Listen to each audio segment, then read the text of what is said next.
안녕하세요. 저는 하나뿐인 아들과 살아가고 있는 40대 중반의 여자입니다. 항상 사연들을 즐겨 들으며 웃기도 하고 마음이 아파 눈물 짓기도 하고 제 사연 같아서 멍하게 예전의 제 모습을 떠올리기도 한답니다. 저는 무리한 욕심을 부리지 않고 사는 걸 항상 마음에 새기고 있어요.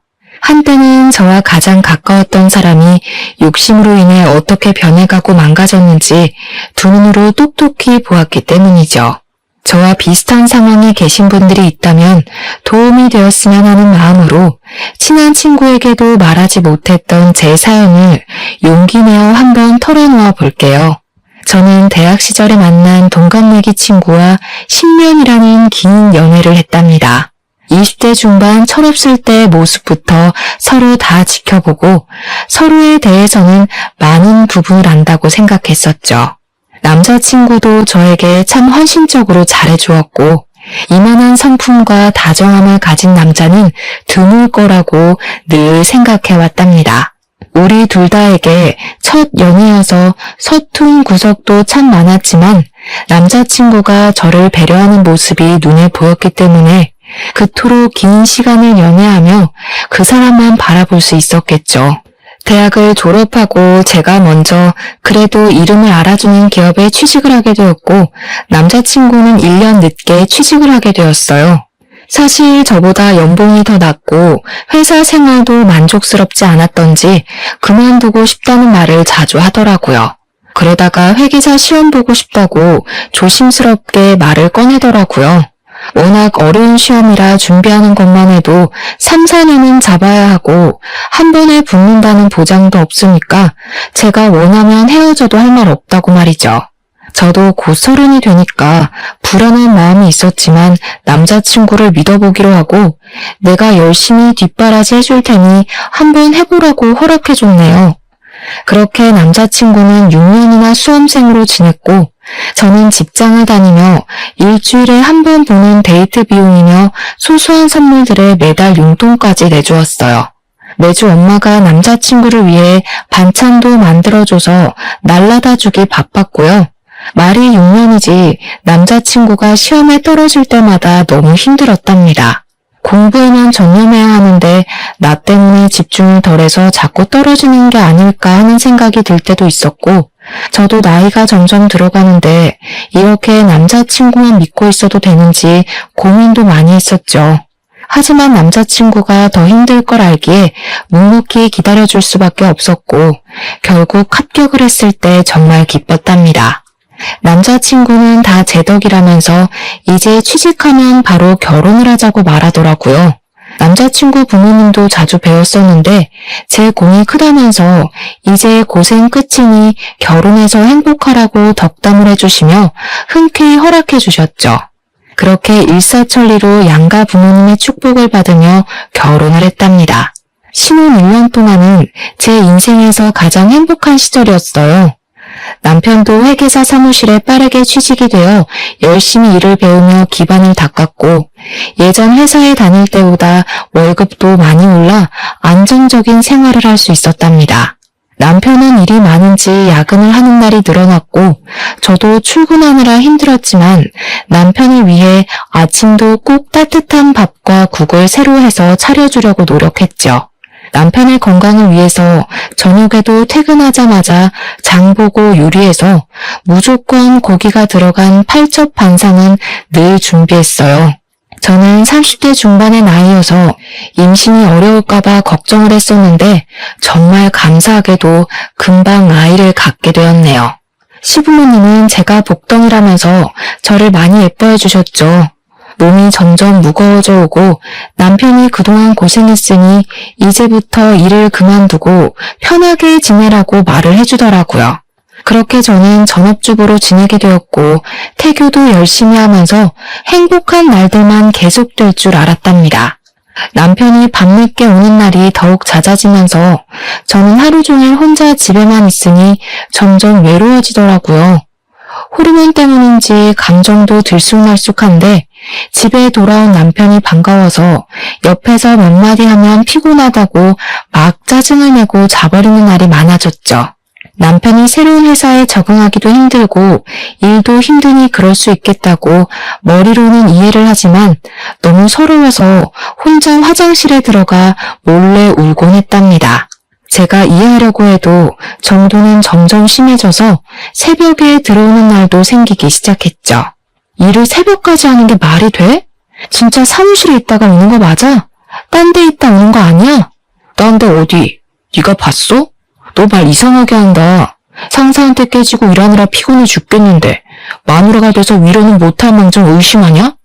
솔직히 새벽 4시까지 일하다 왔다는 게 이상하잖아. 그리고 요즘 나한테 너무 소홀한 거 알아? 맨날 짜증만 내고 뱃속에 아기한테 인사나 제대로 해준 적 있니? 야, 애가 나온 것도 아닌데 네 배때기에 대고 중얼중얼 하라는 거야?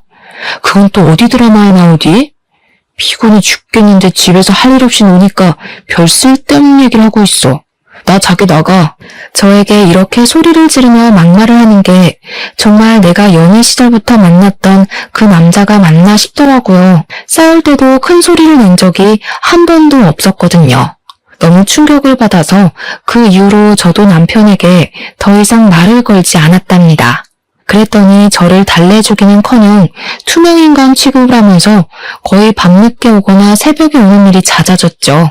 어느 날 천천히 걸어서 집 앞에 마트를 다녀오는데 갑자기 밑이 빠질 것 같이 느껴지며 참기 힘든 통증이 밀려오더라고요. 걸을 수도 없어서 그대로 길바닥에 주저앉았답니다. 그날따라 주위에 지나가는 사람도 없어서 도움을 청하지도 못하고 혼자 식은땀을 흘리며 통증이 좀 가라앉기를 기다렸죠. 친정은 차로 1시간 걸리는 먼 거리에 있었고 시댁은 신혼집과 가까워서 시모가 자주 집에 오곤 했거든요. 저는 얼른 시모에게 전화를 걸었고 바로 달려온 시모와 산부인과로 갈 수 있었답니다. 병원에선 경부의 길이가 너무 짧아졌다며 수술을 바로 하는 게 좋겠다고 하더라고요.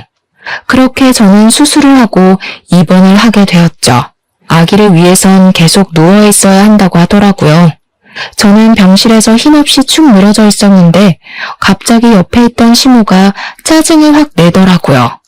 넌 집에만 있는 애가 왜 경부 길이가 짧아지니? 줄넘기라도 했어? 하마터면 아기가 큰일 날 뻔했잖아. 그렇게 조심성이 없니? 제가 얼마나 조심히 지내는지 어머니가 자주 와보셔서 잘 아시잖아요. 왜 그렇게 서운하게 말씀을 하세요? 얘가 뭘 잘했다고 말대답이야? 우리 손주 잘못됐으면 어쩔 뻔했어. 우리 아들은 매일 힘들게 일하는데 넌 집에서 가만히 있으면서 애 하나 간수하는 게 그렇게 어렵니? 아기는 저 혼자 지키나요? 애 아빠가 얼마나 무심한지 아기 잘 있냐고 연락 한 번을 안 해요. 요즘 매일 새벽에 들어와서 얼굴도 못 보고 살아요. 보세요. 지금도 어머니가 저 병원에 있다고 전화했는데도 연락 한 통 없잖아요. 내 앞에서도 이렇게 남편 흉을 보는데 지 부모 앞에서는 어쩔까 몰라. 너 그렇게 안 봤는데 아주 앙칼지다. 남편이 일하느라 연락 못하는 건 당연한 거고 늦게 들어오면 힘들겠다고 걱정을 해줘야지. 너는 끝까지 네 생각뿐이야? 더 이상 대화를 해봤자 속만 더 상할 것 같아서 저는 눈을 감아버렸어요. 시모는 씩씩대더니 문을 쾅 닫고 가버리더라고요. 저는 서러움에 몰려와서 감은 눈에서 쉴 새 없이 눈물이 흘러내렸답니다. 남편은 제가 이틀 동안 입원해 있는데도 찾아오기는커녕 연락도 하지 않았어요. 저는 친정아버지의 부축을 받아 집으로 돌아왔고 엄마가 옆에서 보살펴 주시고 밥도 차려주셔서 기운을 좀 회복할 수 있었답니다. 친정 부모님은 남편의 태도에 화가 나셔서 한마디 하실 요량으로 밤늦게까지 기다리시다가 결국 집으로 돌아가셨어요. 남편은 또 새벽 늦게 술에 취해서 들어왔더라고요. 저는 침대에 누워있어야 했기 때문에 며칠째 씻지도 못하고 누워있었는데 남편은 방에도 들어오지도 않더라고요.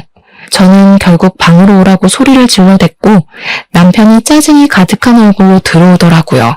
네가 인간이야? 내가 수술받고 입원해 있는데 괜찮냐는 연락 한 통 없을 수가 있어? 그리곤 또 새벽에 들어와. 이게 간땡이가 부었나? 어디 남편한테 막말을 해. 이래서 너처럼 수준 안 맞는 애랑 살 수가 없어. 너는 참 팔자 좋다. 남편이 회계사라 돈도 잘 벌어다 줘. 일도 안 하고 집에서 쳐놀고. 뭐? 쳐놀아? 내가 너 6년을 먹여 살렸는데 나는 1년도 집에서 못 노니? 거기다 네 애까지 임신했는데 너 툭하면 그 얘기하는데 내가 회계사 된 게 진짜 네 덕인 줄 알아? 내가 공부해서 내가 시험 붙은 거야. 네가 시험 대신 봐줬냐? 자꾸 네가 뒷바라지 했다고 발목을 잡아대니까 내가 정이 더 떨어지는 거야. 말 다 했어? 너 진짜 나랑 10년 연애했던 남자랑 같은 놈 맞니? 왜 이렇게 변했어? 아니 이게 네 본 모습이야? 아 시끄러워. 너랑 말싸움하기도 지겨워. 너 집에서 논다고 머리도 안 감냐? 돼지처럼 살이나 찌고 떡지고 냄새나고 진짜 역겨워. 에이. 남편이 코를 막는 신용으로 하면서 방문을 쾅 닫고 나가버리는데 진짜 기가 막히더라고요. 당장이라도 따라 나가서 멱살을 잡고 싶었지만 흥분하면 아기가 위험해질 수 있으니 저는 안간힘을 다해 마음을 진정시키려고 애썼답니다. 저는 시모에게 울면서 전화를 했는데 저에게 괜찮냐고 위로를 해주지도 않더라고요. 그러고는 아기가 우선이니까 일단 친정집에 가서 출산할 때까지 가 있으라고 쌀쌀맞게 말하는 게 아니겠어요? 저는 그렇게 몇 달 동안 친정집에서 지내며 출산 준비를 했답니다. 남편은 역시나 연락 한 통 없었고 친정아버지는 남편을 만나기만 하면 가만 안 둔다며 우라통을 터뜨리셨죠. 그렇게 저는 출산을 하게 되었답니다. 남편 없이 15시간 진통을 한 끝에 우리 아들을 만날 수 있었죠. 그래도 아기는 보고 싶었는지 저녁에 남편과 시부모와 함께 왔더라고요. 친정아버지는 남편을 보자마자 멱살을 잡고 네가 이러고도 남편이냐며 호통을 치셨어요. 시부가 중간에서 말리며 겨우 일단락이 되었는데 기가 막히게도 남편은 죄송하다는 말은 절대 하지 않더라고요. 역시 팔은 안으로 굽는다고 시부모도 제 편을 들지 않고 요즘 일이 많아 힘들어서 그런다며 이해를 좀 해달라고 아들을 감싸는데 정이 점점 떨어졌답니다. 아기가 태어난 후에도 더하면 더했지 남편은 조금도 달라지지 않았답니다. 밤늦게 들어와서 곤히 잠든 아기 얼굴만 쓱 보고 태평하게 코를 골며 잠을 잤죠. 중간에 아기가 깨서 울면 짜증을 어찌나 내던지요. 저는 완벽하게 독박 육아를 했어요. 남편은 정말 단 한 번도 아기를 위해 기저귀를 간다거나 젖병을 타는 일을 하지 않았답니다. 어쩌면 그렇게 자기 아이인데도 무신경할 수 있는지 신기할 정도였어요.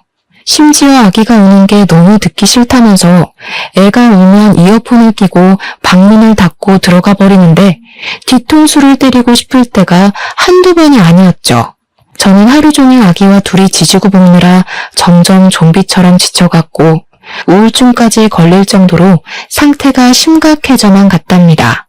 다른 남편들은 다른 일은 안 해도 쓰레기만큼은 버려준다는데 저에겐 당연히 먼 나라 이야기였죠. 아기를 두고 나갈 수가 없어서 쓰레기 봉투가 현관 앞에 가득 쌓여있을 때가 많았어요. 냄새가 나서 버릴 수밖에 없을 때 아기가 잠든 틈을 타서 얼른 갔다 오곤 했답니다. 그날도 쓰레기 봉투를 들고 나가는데 주차장에 남편의 차가 딱 서는 게 보이더라고요. 그런데 어떤 여자와 함께 내리는 게 아니겠어요? 저는 너무 놀라서 아기도 잊은 채 얼음처럼 굳어버렸죠. 두 사람이 다정히 웃으면서 서로 안기는 모습에 저는 폭발하고 말았답니다. 두 사람 앞으로 달려가서 소리를 질렀더니 남편이 놀라서 저를 바라보더라고요. 저를 돌아보는 여자가 제 모습을 위아래로 훑으면서 풋 하고 웃는데 기분이 정말 나쁘더라고요. 남편과 거의 비슷할 정도로 큰 키에 몸매가 눈에 띄게 날씬하더라고요. 긴 파마머리에 위아래로 붙는 정장 치마 블라우스를 차려입은 모습이었답니다. 제가 입을 떼기도 전에 그 여자는 옆동으로 쏙 들어가 버리는데 황당하더라고요. 둘이 껴안는 거 지금 다 봤거든? 저 여자 누구야? 너 바람 피우냐? 무식한 소리 좀 작작해. 너는 바람 피우는 여자랑 같이 집에 오냐? 우리 회사 중요한 고객이야.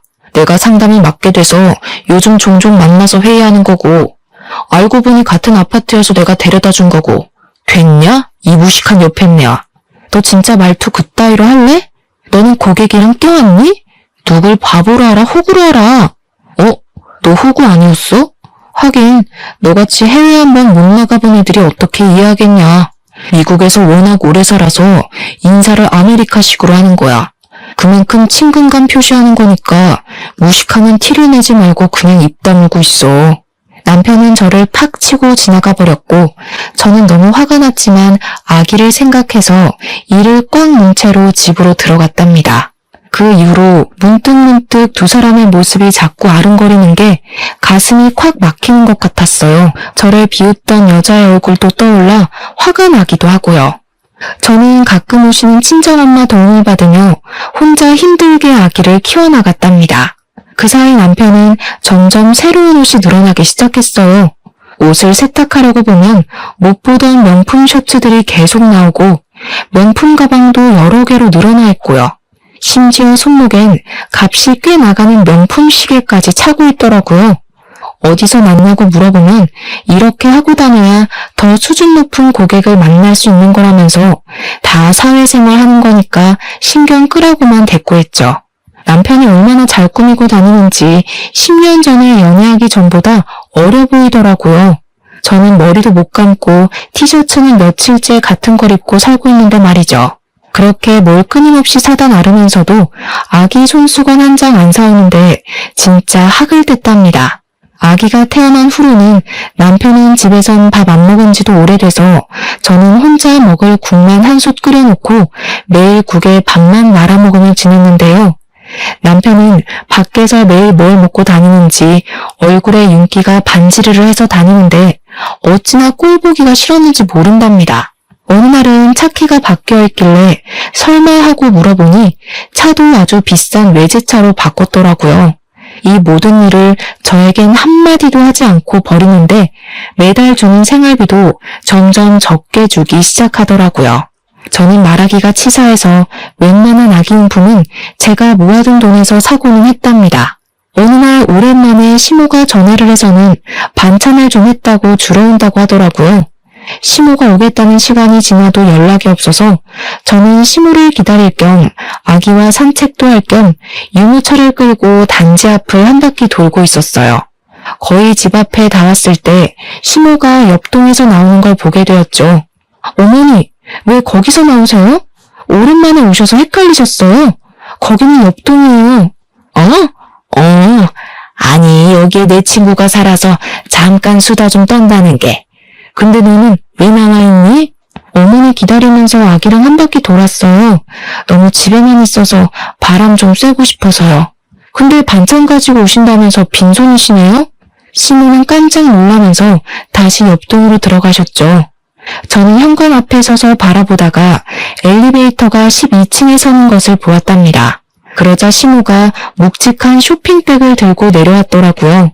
그렇게 집으로 함께 들어온 시모는 집안을 샅샅이 훑기 시작하더라고요. 저는 영문을 몰라 그냥 지켜보고만 있었답니다. 여기 먼지 좀 봐라. 너는 집에 하루 종일 있으면서 청소도 안 하니? 식탁에 이거 국 말라붙은 자국하며 집이 아주 돼지우리가 따로 없네. 아기 입으로 먼지 다 들어간다는 생각도 안 해? 저 혼자 아기 보느라 밥 먹을 시간도 없어요. 잠수정이 심해서 계속 안고 있어야 되고요. 청소할 시간이 어디 있겠어요. 어머니 아들은 집에 새벽에 들어와서 옷만 갈아입고 나가요. 애 얼굴도 안 보고요. 야, 누구네 안 키워봤어? 난 애 둘 키우면서도 농사도 짓고 살림 다 했다. 지금은 빨래도 세탁기가 해줘. 청소도 청소기 돌리면 끝인데 힘들긴 뭐가 힘들어? 애 하나 키우면서 요새는 이 남편은 돈 버느라 하루 종일 뛰어다니는데 돈을 버는 건지 안 버는 건지 생활비도 점점 안 주는데 제가 어떻게 알겠어요? 도대체 밖에서 뭘 하고 다니는 건지 저도 궁금해 죽겠어요. 내 아들 힘들게 일하는데 생활비 적게 준다고 바가지 긁기만 해봐. 그리고 너 옷고락서니가 그게 뭐니? 네 남편이 너 그런 모습 보면 정 떨어질 만하다. 남편이 회계사면 너도 그 수준에 좀 맞게 하고 다녀야 남편 기가 살 거 아니야. 시모를 오랜만에 만난다고 반가운 마음이 들었던 것도 잠시였네요. 시모는 예전보다 더 쌀쌀맞고 못되게 저를 대하더라고요. 저는 남편보다 더 변해버린 시모의 태도에 더욱 상처를 많이 받았답니다. 그 이후로 남편은 더 이상해지기 시작했어요. 어느 날은 치킨까지 사들고 와서 아기 키우는데 고생이 많다는 말까지 하면서 기분이 좋아 보이더니 또 어느 날은 평소와 다르게 일찍 들어와서 애 우는 소리 때문에 미치겠다는 둥 짜증난다면서 아기 욕조를 발로 차버리는 날도 있었죠. 어느 날은 눈도 벌겋게 충혈되고 다크서클이 심한 얼굴로 저에게 대뜸 돈을 요구하는 게 아니겠어요? 이번 달 생활비 준 거 있지? 그거 남은 거 있으면 다시 보내봐. 아니다. 모아놓은 돈 좀 없어? 참나. 누가 들으면 생활비를 500은 줬는지 알겠네. 꼴랑 100만 원 줘놓고는 그걸 다시 달라고? 이미 다 쓰고 돈 없어서 친정 엄마한테 빌려 쓰고 있어, 이 화상아. 집구석에 처박혀 있으면서 벌써 그 돈을 다 썼어? 나 없을 때 맨날 뭔 짓을 하냐? 그럼 장모님이 빌려준 돈이라도 줘봐. 지금 당장 급해서 그래. 너 도대체 월급을 얼마나 받아? 너는 지금껏 나한테 월급도 제대로 말해준 적이 없어. 그 돈 다 어디다 쓰고 나한테 돈을 달라고 할 수가 있어? 넌 입만 열면 그놈의 잔소리. 잔소리 때문에 내가 너랑 말을 하기가 싫은 거야. 남편이 돈 좀 달라고 하면 급한 일이 있구나 하고 넘겨주면 될 일이지. 재수없어 진짜. 너 진짜 어디 나사가 빠진 것 같아. 너 요즘 진짜 제정신 아니야. 너 정신 차리려면 그런 것 같다. 이제 네 꼴 보기도 싫으니까 어디 혼자 잘 살아봐. 저는 화가 머리끝까지 나서 아기와 함께 친정으로 가버렸답니다. 남편과 마주하는 게 너무 고통스럽고 넌덜머리 났기도 했지만 어디 한번 충격 좀 받아보라는 뜻도 있었는데 몇 주가 지나도 연락 한 통 없더라고요. 남편에게 들은 건지 못 들은 건지 시모 역시 아무 연락도 없는 게 이상했어요. 그러던 중에 은행 업무를 보려면 가져가야 할 게 있어서 남편이 없을 것 같은 오후 시간에 잠깐 집으로 가게 되었답니다. 집에 딱 들어가니 현관 앞에 남편의 신발과 여자 구두가 놓여 있더라고요. 순간 뒷골이 찌릿하게 당겨왔고 본능적으로 남편이 집에 있다는 걸 느낄 수 있었죠. 거실로 가자 빈 와인병과 잔 2개가 놓여있고 안주로 먹은 듯한 음식 냄새와 술 냄새가 역겹게 나더라고요. 옷들도 거실 바닥에 어지럽게 흩어져 있었죠. 저는 조심스럽게 살짝 열려진 안방 방문을 열어보았답니다. 남편과 어떤 여자가 침대에서 자고 있더라고요. 저는 쇠망치로 머리를 세게 내려치는 것 같은 충격을 받아 억소리가 저절로 나왔답니다. 얼른 손으로 입을 꾹 눌렀어요. 이미 예전부터 심증이 있었던 상태였기에 증거를 잡아야 한다는 생각이 빠르게 스쳤답니다. 저는 곧바로 핸드폰으로 비디오를 찍었죠. 이젠 어떻게 행동해야 할지 정신을 가다듬으려고 노력하는데 마침 옷방에 걸쳐놓은 남편 양복에서 삐져나와 있는 핸드폰을 발견했습니다. 무슨 알림이 이렇게 많이 오는지 화면이 계속 깜빡이더라고요. 저는 핸드폰을 확인해 보았답니다. 어디로 입금하라는 메시지가 수도 없이 와 있고 전화도 몇십 통이 와 있더라고요. 얼른 사진들을 확인해 봤는데 상간녀와 찍은 사진은 없고 주식 그래프 같은 알 수 없는 그래프만 많더라고요. 어쩐지 수상한 느낌이 들어서 그 중에서 몇 장을 제 핸드폰으로 옮겨 담았답니다. 남편의 핸드폰을 제자리에 놓는 동시에 안방 문이 벌컥 열리는 게 아니겠어요. 한 여자가 표독스러운 눈빛으로 저를 쳐다보더라고요. 제 예상대로 예전에 남편과 주차장에 함께 있던 여자가 맞았습니다. 여자의 의기양양한 표정을 보니 속이 뒤틀려왔죠. 웬 도둑고양이가 들어왔나 했는데 사모님이셨네? 왜? 다 봤으면서 조용히 나가시려고? 그때 눈치챈 줄 알았는데 무슨 꿍꿍이가 있어서 잠잠한가 했더니 이렇게 증거 모으려고 조용히 있었던 거야? 야, 너는 남의 남편이랑 불륜이나 저지르면서 부끄러움도 없니? 어디서 잘난 척이야 상간녀 주제에. 저는 화가 나서 바로 상간녀의 머리채를 휘어잡았어요. 상간녀가 흰자를 뒤집어 까면서 제 머리를 잡으려고 팔을 휘젓더라고요. 저는 안간힘을 다해서 머리카락을 마구 뽑아댔어요. 상간녀가 비명을 지르기 시작했죠. 너 아파트 옆동에 사는 거 내 남편이 해준 거 맞지? 이제 다 알겠네. 생활비도 안 주고 돈 달라고 할 때 알아봤어야 하는데 다 니년한테 퍼주느라 그랬어? 그때였어요. 갑자기 눈앞에 별이 번쩍했는데 정신을 차려보니 제가 식탁까지 날아가 있었죠. 눈앞에는 저를 패대기 쳐버린 남편이 벌개진 눈으로 씩씩대며 노려보고 있더라고요. 지발로 나갈 땐 언제고 왜 기어들어와서 난리를 쳐? 감히 누구 머리채를 잡아? 니까짓 게. 야, 당장 나가. 너랑은 끝이야. 이혼 서류 보낼 테니까 도장 찍어 보내. 남편은 제 멱살을 잡고 현관까지 질질 끌고 갔답니다. 저는 버텨보려고 악을 쓰며 남편을 핥히고 방방 뛰었지만 황망하게도 아파트 복도까지 끌려나갔고 문이 쾅 닫히더라고요. 문이 닫히는 순간에 저를 비웃던 그 상간녀의 얼굴을 지금까지도 잊을 수가 없네요. 배신감과 수치심이 몸이 사시나무 떨듯이 떨려오더라고요. 저는 이를 악물고 시댁으로 향했죠. 저를 본 시모가 깜짝 놀라더라고요. 어머니, 지금 그 작자가 뭘 하고 있는 줄 아세요? 제가 지금 그 인간이 다른 여자랑 침대에서 자고 있는 걸 봤어요. 싹싹 빌어도 모자랄 판에 저한테 이혼하자네요. 저도 저런 개차반이랑 더 이상은 살 미련이 없지만 너무 억울해서 어머니한테 왔어요. 결국 이 사달이 났구나. 일단 좀 진정을 해라. 너한테는 미안하지만 네 남편이 그 여자 아니면 죽겠다는데 어쩌겠니? 사실 여자 사귀어본 게 네가 처음이었으니 더 잘난 여자들도 많다는 걸 이제 한 걸 어쩌겠어? 네? 뭐라고요? 그럼 어머님도 알고 계셨다는 거예요? 제가 안 그래도 확인하려고 왔어요. 저번에 옆동 가셨던 거, 그 상간녀 집에 간 거 맞죠? 도대체 언제부터 아신 거예요? 손주 보기 부끄럽지도 않으세요? 자식 이기는 부모 있니? 그 여자랑 안 살면 죽어버린다는데 어떻게 그럼? 너도 봐서 알 거 아니야. 솔직히 너랑 비교가 되니? 키 크고 예쁘고 거기다가 미국 명문대까지 나왔단다. 지금은 그 뭐냐? 암튼 큰 투자회사 다니면서 돈도 잘 번대. 솔직히 지금 우리 아들이 회계사인데 너보다는 그 애가 더 수준이 맞지. 어머니도 제정신이 아니시네요. 아들이 와이프랑 자식도 내팽개치고 불륜을 저지르는데 그걸 맞장구 쳐주는 게 맞는 일이에요?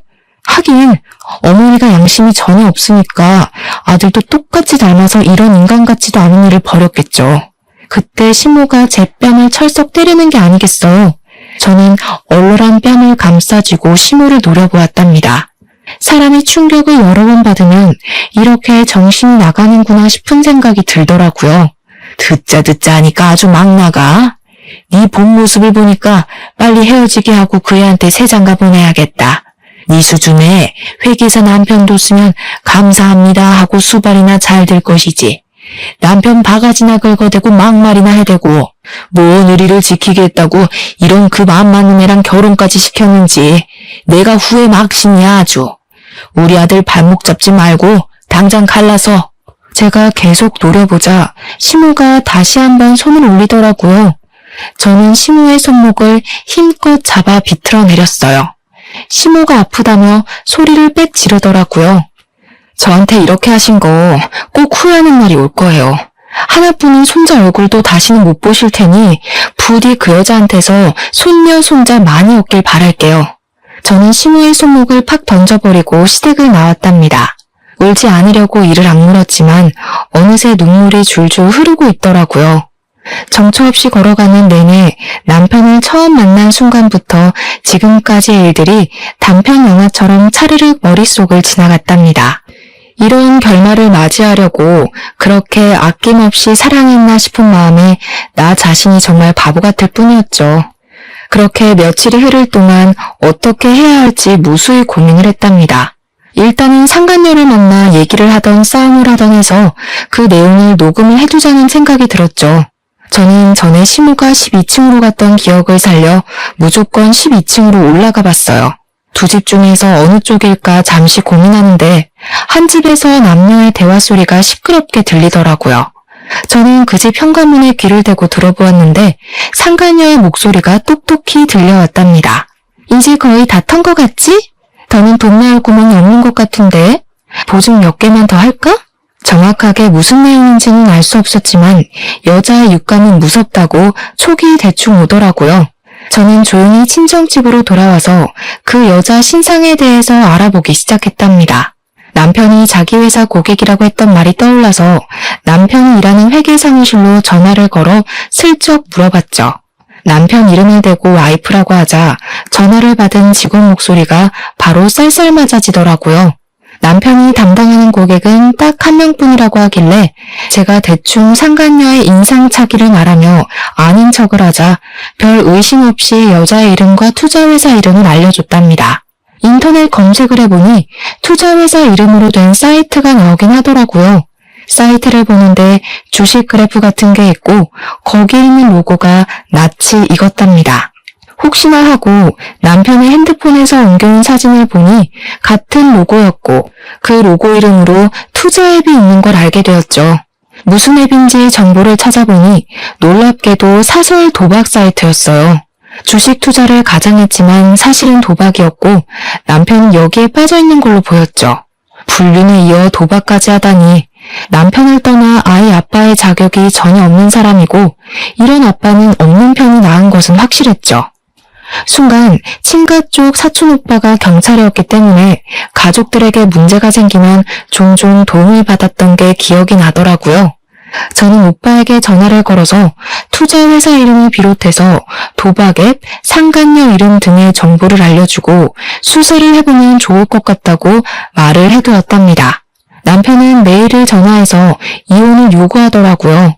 저는 합의해주는 대신 살고 있는 아파트를 내 명의로 바꾸고 아기 양육비를 매달 줄지 안 줄지 불안하니까 일시불로 달라고 못 박았죠. 상간녀와 얼마나 살고 싶으면 바로 좋다고 하더라고요. 시부모도 얼마나 이혼하기를 바랬던지 시부모 집을 담보로 대출을 받아서 제가 말한 양육비를 일시불로 입금했답니다. 저는 그렇게 남편과 합의 이혼 서류를 제출하고 3개월의 수명 기간을 기다려야 했는데요. 드디어 이혼 확정이 되었다고 연락이 왔고 마지막으로 남편을 법원에서 만나게 되었답니다. 오랜만에 만난 남편은 얼굴은 여전히 피곤해 절고 눈은 벌겋더라고요. 드디어 이혼해서 기분 좋겠네? 아직도 상간녀랑은 잘 지내고? 이제 남남인데 신경 끄셔. 아무튼 좋았던 때도 있었는데 유감이고 우리 수준이 너무 달라져서 더는 같이 갈 수 없는 거니까 이해해라. 아기 잘 키우고. 개소리 그만 짓거리고 네 아기 아니니까 너나 신경 꺼. 잠깐 중요한 메시지가 왔네. 어머, 넌 아직 소식 못 들었어? 네 애인 경찰한테 잡혀갔다는데? 전 남편은 영문을 모르는 눈으로 저를 바라보더라고요. 그 꼴을 보니 웃음이 저절로 나서 그 앞에서 깔깔 웃어버렸네요. 전 남편은 저를 미친 사람 보듯 하다가 계속 상간녀에게 전화를 걸더라고요. 경찰서에 있다니까 전화를 받겠니? 너처럼 무식한 게 회계사라고 꼴값 할 때부터 알아봤지. 네 사무실에서 너 꼴통으로 유명하다며? 이런 걸 남편이라고 산 내가 불쌍하다. 그 여자 걱정하지 말고 그 여자한테 맡긴 네 돈이나 걱정해. 그 여자가 돈 불려준다고 돈 가져갔지?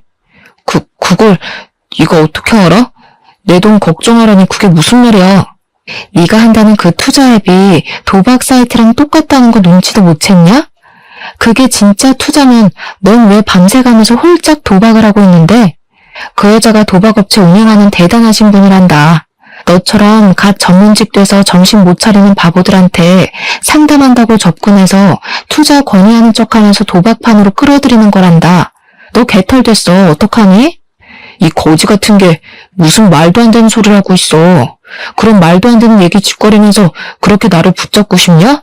내가 투자한 돈이 자그마치 5억이야. 어제만 해도 내가 10억으로 불어난 걸 확인했는데 재수없게 그딴 소리를 해? 전 남편은 얼굴이 백지장처럼 하얘져서 저한테 바락바락 악을 쓰더라고요. 저는 전 남편을 비웃으며 차근차근 말을 이어나갔죠. 그 10억이 은행에 들어있는 거 아니잖아. 네 애인 투자 회사에서 보여주는 잔고잖아. 그 정도 조작은 나도 하겠다. 아 맞다. 네가 내준 아파트 보증금도 이미 다 털어먹었단다. 남편은 손을 부들부들 떨면서 털썩 주저앉아 버리더라고요. 아 그리고 회사에서 연락 안 왔어? 너 계약 해지됐을 텐데. 여러모로 잘 해결해봐. 저는 입을 벌리고 멍하게 앉아있는 남편을 미련 없이 등지고 돌아섰답니다. 상간녀가 남편이 이혼을 한다는 걸 알고 그 전에 아파트 보증금까지 정리해서 아파트를 나가려고 할 때 경찰이 급습해서 체포를 하게 된 것이었는데요. 제가 상간녀의 거주지를 이미 경찰에게 알려줬기 때문에 쉽게 잡을 수 있었던 거였죠. 거기다 이미 3개월 전부터 제가 준 정보를 바탕으로 수사를 시작했기에 그 도박 사이트에서 피해를 입은 수많은 피해자들을 찾을 수 있었고 증거도 넘쳐났다고 하더라고요. 경찰인 사촌오빠 말로는 상간녀가 이미 사기 혐의로 전과가 있는 데다가 이번엔 규모가 큰 도박과 사기 혐의로 체포된 거라 형량이 높을 거라고 기팀해 주었답니다. 사실 저는 이혼 확정 받을 날만을 기다리고 있었거든요. 법원에 가는 날이 정해지자 그 전날에 전 남편의 회사 대표에서 전 남편이 고객과 사적으로 관계를 맺고 도박까지 했다는 증거들을 메일로 보냈답니다. 처음에 고용계약서를 작성할 때 도박을 비롯한 위법 행위를 할 경우에는 계약 해지된다는 내용이 있다는 걸 알고 있었거든요. 제 생각대로 며칠 후에 남편이 회사에서 잘렸다는 소식을 들을 수 있었답니다. 저는 아기와 친정집에서 친정 부모님과 함께 지내면서 점차 안정을 찾아갔죠. 정신없이 육아를 하느라 어느새 1년이 훌쩍 지나가 버렸는데요. 어느 날 저녁에 일을 보고 친정집 아파트로 돌아오는데 현관 앞에서 쪼그리고 있는 사람 모습이 보이더라고요. 술에 취한 사람인 것 같아 슬쩍 피해서 집에 들어가려는데 얼굴을 보니 전 남편인 거예요. 1년 사이에 완전히 다른 사람이 되어 있었는데 옷도 안 빨아입었는지 더럽고 행색이 초라하더라고요. 술을 먹었는지 야윈 얼굴이 보기 싫게 벌개져 있었답니다. 그동안 잘 지냈지? 내가 우리 아기 볼 면목이 없어서 맨날 이 앞에서만 기웃거리다가 오늘 용기 내서 찾아왔다. 우리 아들 얼굴 한 번만 보면 안 될까? 누가 네 아들이야? 이혼할 때는 친권도 옳다구나 하고 냅다 버린 게 누군데? 여기가 어디라고 술을 처먹고 와? 너 내가 아직도 웃었니? 전 남편은 갑자기 무릎을 꿇더니 제 다리를 잡고 늘어지는 게 아니겠어요? 저는 다리를 팍 쳐냈지만 끈질기게 바지를 잡고 늘어졌답니다. 이거 안 나? 당장 꺼져. 또 한 번 찾아오면 경찰 신고로 안 끝날 줄 알아. 이거 놓으라고. 내가 그년한테 홀려서 미쳤었나 봐. 나 돈도 다 잃고 업계 소문 다 나서 취직도 안 돼. 우리 부모님도 나 때문에 사고 당하셔서 병원비 되느라 아파트도 날렸어. 나 살려줄 사람은 너밖에 없어. 나 한 번만 용서해주라. 우리 다시 합쳐서 아기랑 행복하게 살자. 우리 아들 아빠 없는 애로 키울 셈이야. 들어보니 전 남편은 상간녀가 사기를 쳤고 결국 감옥에 갔다는 걸 믿을 수가 없어서 사방팔방으로 알아봤다고 해요. 10억이 들었다는 장고 역시 거짓이었고 심지어 상간녀가 체포되기 며칠 전에는 상간녀의 소개로 대부업체에서까지 억대의 돈을 빌려 그대로 그 여자 손에 넘겨주었답니다. 거의 7억이나 되는 돈을 날린 셈이더라고요. 상간녀가 진짜 자기와 특별한 관계라고 끝까지 믿었었는지 감옥에 거의 매일을 가서 만나보려고 했지만 상간녀가 면회를 거절한 건 당연했죠. 전 남편 말고도 피해자가 줄줄이 나왔지만 이미 상간녀는 돈을 다 빼돌리고 감옥에 간 거라 돈을 돌려받긴 힘들었답니다. 거기다 전 남편은 직장까지 잘려서 돈 나올 구멍이 없자 매일 술을 먹었는데 어느 날은 술 먹고 길바닥에서 자다가 조폭한테 잘못 걸려서 심하게 폭행을 당하게 되었다고 해요.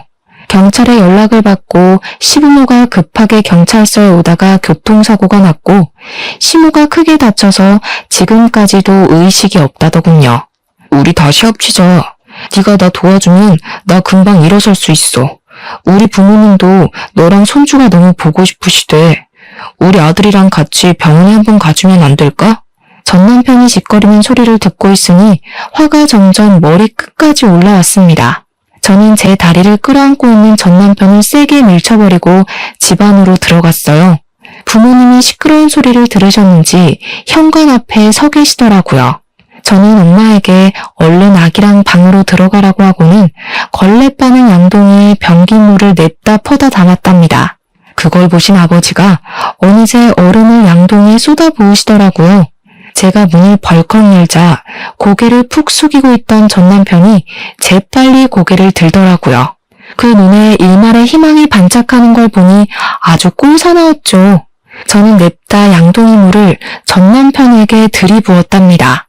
내가 인생에서 제일 후회하는 일이 뭐 같지도 않은 너 뒷바라지하고 밥상 차려바친 거야. 뭐? 우리 아들?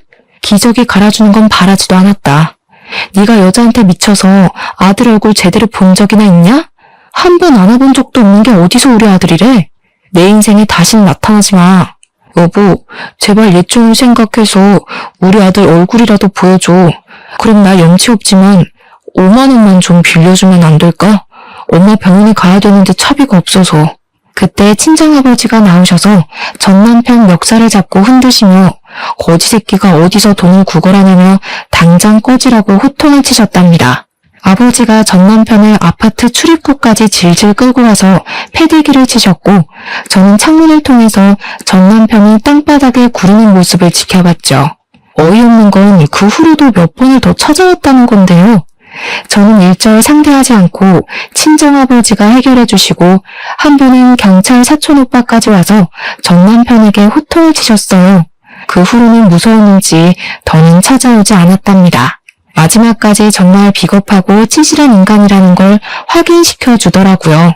그렇게 저의 청춘을 다 바쳤던 전 남편과의 인연은 안 좋게 끝났지만 그렇다고 제가 살아온 인생을 다 부정하고 후회하지는 않는답니다. 그 과정에서 제 보물인 저의 아들을 얻을 수 있었으니까요.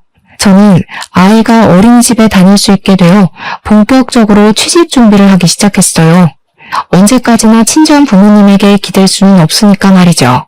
아이와 둘이 독립하여 살기 위해 안정적인 일을 구할 수 있는 자격증도 땄답니다.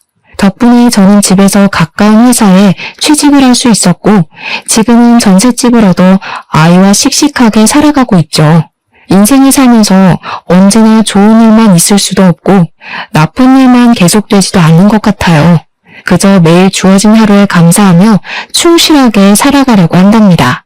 일을 힘들게 하고 돌아와서도 아이와 장난치고 꼭 안고 잠들면 모든 근심이 사라지는 것 같아요. 사연을 들으시는 분들 중에서 지금 벅차고 힘든 상황에 계시더라도 곧 지나갈 테니 조금만 더 힘내시라는 말을 전하고 싶네요. 들어주셔서 감사합니다.